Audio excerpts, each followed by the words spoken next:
Good evening, Mr. Winslade. The Baptist denomination in New Zealand is in the process of transition.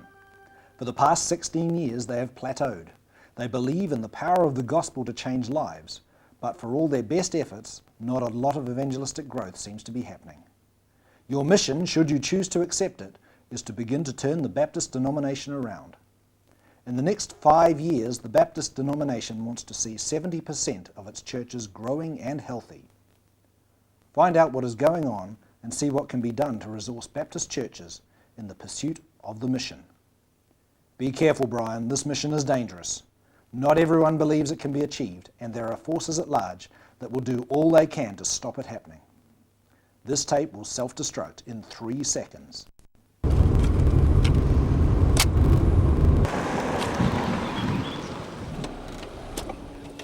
Oh, hi. I didn't realise that you were listening in on that. My name's Brian Winslade and I'm the new national leader for the Baptist denomination.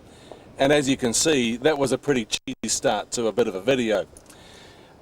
But as you've noticed, I've been given a rather large assignment. And I think I'm actually going to need your help to see if we can pull it off. Let's talk honestly for a moment about this whole denominational thing. For a whole lot of people in New Zealand Baptist churches, denominations really don't mean much. They simply belong to a local church that happens to meet their needs. We live today in a new millennium. The 21st century is very different to that which has gone before. And if the church is going to survive and have a valuable contribution to make in the 21st century, we really need to rethink who we are and how we go about fulfilling the mission that Jesus has given to the church. And that's a journey that the Baptist Union of New Zealand is really wanting to take seriously. The Baptist Union exists to resource churches in the pursuit of their mission. In our kind of church life, a Baptist denomination really can't set the agenda for each of its churches. We believe in the local church autonomy, and that means that every Baptist church is free under God to determine its own direction as it sees fit. But what denominational staff can do is help resource our churches for health and their growth. And this is what we've committed ourselves to do. I'm assuming that you don't know too much about what the Baptist Union does in this regard. I invite you, come with me and let's have a look at some of the strategies that we're employing to turn our movement around. Who knows?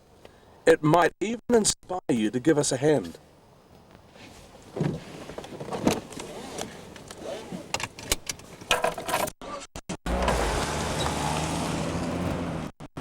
We're not going to have time to showcase everything that the Baptist Union is actually into. We figured in this short video that you wouldn't want to watch it that long. So what we've decided to do is showcase 3 strategic ministries that Baptist dollars are spent on. Welcome to Carey Baptist College here in Penrose, Auckland. This year it celebrates its 75th birthday, and it's operated from a variety of locations since its humble beginnings in 1927. Over the years, hundreds of pastors have been trained to lead New Zealand Baptist churches.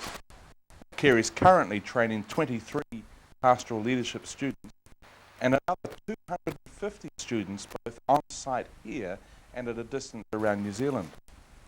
In the past 5 years, 30 pastoral leaders have completed their training and moved into church leadership roles, and dozens of others have popped by for a course here and there. Carey is a really strategic player in our strategy of resourcing churches for health and growth. Now, I think we need to go this way. Here we are.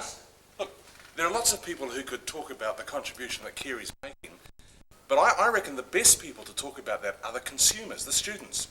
They're the ones who are actually training here to be future leaders of churches and pastorates or youth leadership positions or community ministry positions. Let's ask a couple of them. John, John, what's the best part about being at Carey for you? Well, having been in full-time work now for about 4 years and been involved in quite a bit of outreach work, haven't always got desired results, and so Carey's given me the opportunity to take a bit of time out and just get the mind thinking again about mission and how we can do it better, not only overseas but right here in New Zealand. That's great. Let's ask someone else. Gary, what about you? What's the best part about being at Carey for you? Well, the best part for me has been the staff, and in terms of how helpful and supportive they have been in terms of myself. I mean, my academic background has been all that flash, and it's been great to see how the different ones have been supportive and coming alongside and just helping me to cope with the assignments. So that's been great. Excellent. Lauren, what about you? What's the best part about being here at Carey? Well, for me, it's the learning. I just really love the learning. It's a wonderful opportunity to take time out and to get aside and look in the Bible and see what it actually really says instead of what I thought it might have said. And then to translate that into pastoral care and seeing people grow in their faith and seeing people discover faith. It's just great. That's fantastic. Hey, thanks, Laurie. I'll let you get back to your class. Hey, there's Leslie. Hi, this is Leslie Utting, the librarian here at Carey. Leslie, our library here at Carey is pretty state-of-the-art. Tell us about it. What do the students think of it?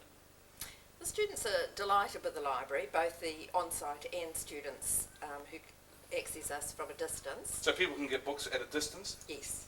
The catalogue's available online. There's also a link there to journal articles that they can download full text. So that would apply then to pastors as well and churches. They could make use of the Carey Library? Absolutely. One of the new and exciting developments in Carey's journey is its recent ability to be able to offer its own Bachelor of Applied Theology degree through the New Zealand Qualifications Authority. Now, I'm interested to hear how Paul Windsor, Carey's principal, views the potential of this degree. Well, as you know, Brian, this Carey is very committed to serving the local church and looking for ways to resource it for mission. And we're very committed to the place of serious, reachable theological training and the role that can have in the local church's mandate to equip the saints. And so we'd like to see particularly this degree available by distance, right there in the heart of the equipping ministry of the local church. And we think that it can make a difference in the whole Growing Healthy Churches mandate that we've embraced.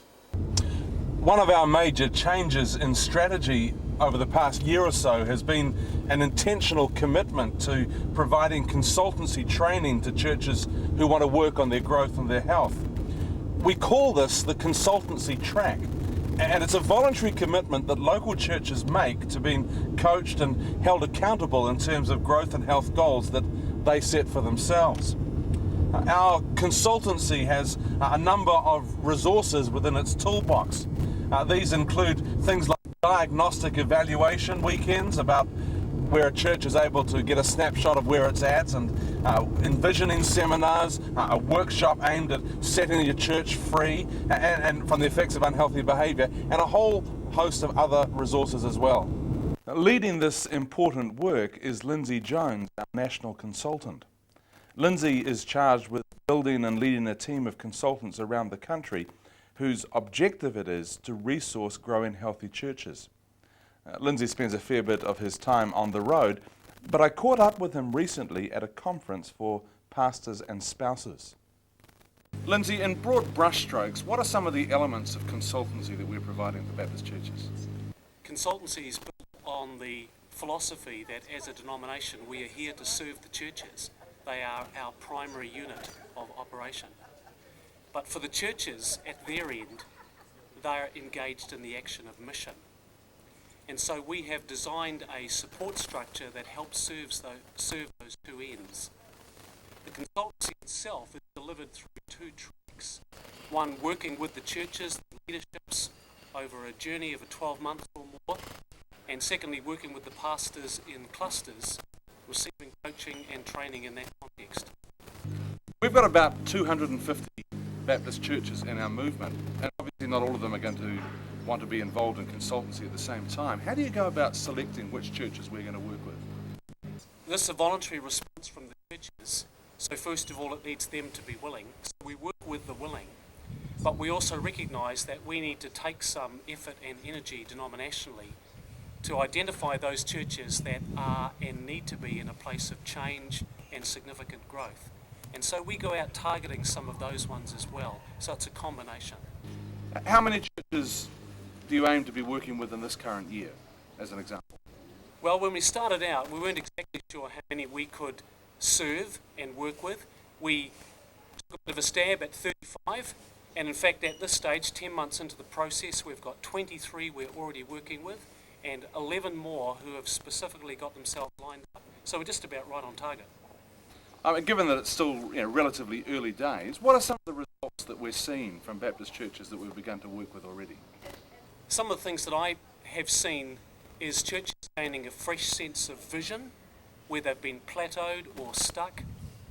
Churches changing tack in terms of realising that the culture around them has changed and they need to do ministry in a new format.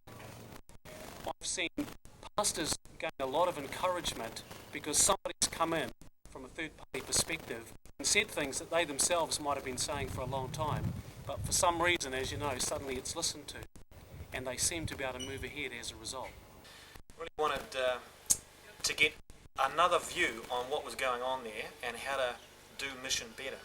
So the consultancy offered all those things, a third party coming in, an objective set of questions and standards to evaluate us by, and some experts. I think it's given us a better sense of teamwork. The staff leaders get together, share their enthusiastic happenings, or gather together for support when things aren't going so well. So there's more of a community sense of where we're going. Gave us the mandate for change, and the mandate to take the people to where they wanted to go, or in the direction they wanted to go. If that hadn't happened, the church would either have stayed where it was, or more probably would have just imploded. We were privileged in that I'd only been in the church 6 weeks when we had our consultancy with Paul Borden, and that was now 20 months ago, so we've had 20 months to work on things. In that time we've developed our mission and vision statements. We're still working on developing our values. Within a few months after that, we're into a fairly major building program that was prompted by some very pertinent points that came out of the consultation. The consultants spent a whole day with the leadership, giving very valuable input. And then the church, the whole church, heard the consultant preach on Sunday morning and give the report on Sunday afternoon. And so there's a sense in which the whole church both understand what we as a leadership are trying to do and why we're trying to do it. This year, Baptist Maori Ministries turns 50 years old.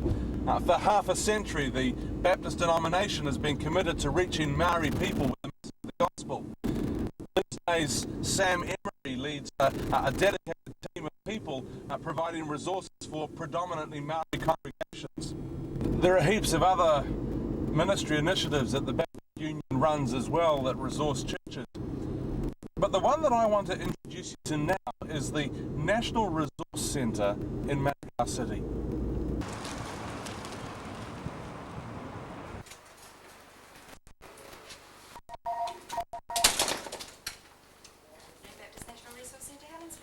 This is a bit like the nerve centre of the resourcing ministries of the Baptist Union.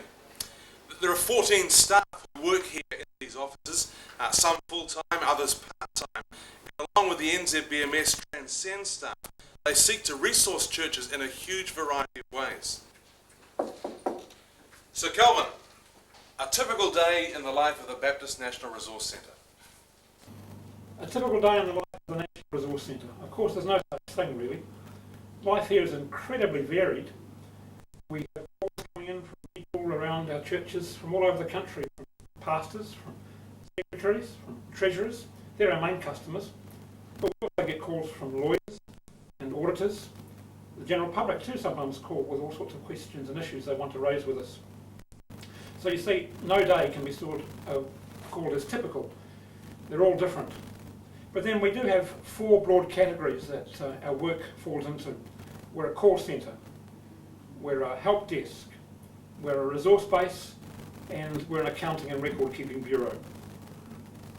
The help desk, people will just call in, ask a question, and we can service that question quite easily over the phone. As a communication centre, we provide all sorts of materials that go out to churches in written format. Jonathan produces the Baptist magazine, and he also produces resources that pastors will use or the Missionary Society will use. Those things come from here to our churches month after month. As a resource base, Lindsay operates from the National Centre here, and he provides consultancy along with his team to the churches on the growing healthy churches thrust that we're about. This requires demographic data that's up to date, and Lynn assists with this, providing all sorts of graphs and statistics that we get from the census, and that assists churches in working out their own mission in their own place. And we're delighted to be able to do that for churches. And finally, as an accounting and record-keeping bureau, we do all the bookwork for the various departments or entities of the Union, for Kerry Baptist College, for Maori Ministries, for Te Whare Amarangi, Baptist Care, as well as the Missionary Society, of course. And then there's all the data that we ask for churches once a year on the statistical return. That comes in here, we enter it into the database, and so we have a good history of what church life is all about. These are some of the things that we at the Baptist National Centre do, and we're delighted, as I say, to be serving the churches and being part of their mission as they share the gospel of Jesus with people in their community. What we've highlighted here is just a small snippet of all the things that make up the Baptist denomination and its ministries and resourcing churches. But we realise that you probably don't have time to watch a long video. So can I finish by saying that we're working really hard to turn the Baptist movement around. I guess like the Western Church in general, we've lost our way a bit. We've got some work to do to learn how to reach our nation with the good news of God's love. In some respects, leading a denomination like ours is a bit like trying to push water up a hill with a rake. There are times I seriously wonder if we can actually turn our movement around. But then I think, why not? God can do anything. God loves the church, and if He chooses, He can breathe new life into us. If your leadership is anything like those in the church that I pastor, the questions often asked, just about every year, why do we give money to the central denominational coffers? I mean, couldn't we use it ourselves in local ministries? Well, let me say this. The Baptist Union is extremely grateful for any and every contribution that churches like yours make. We have no other source of income, and if we have any hope of fulfilling our mandate of resourcing healthy, growing churches, we actually need your help. However, be convinced of this. For every dollar given to the Baptist Union, we want to give $1.10 back in terms of resourcing. Now, we're realistic enough to know that we have no right to expect you will give to our ministry unless you're convinced that it's worth giving to, that we're doing a worthwhile work. I mean, why would we expect otherwise? But I'm convinced that the ministries of the Baptist Union are able to make a difference. We need your help so that we can help you and other churches like yours. May God give you wisdom and strategic vision as you determine your church's response. Together, we can make our movement mission possible.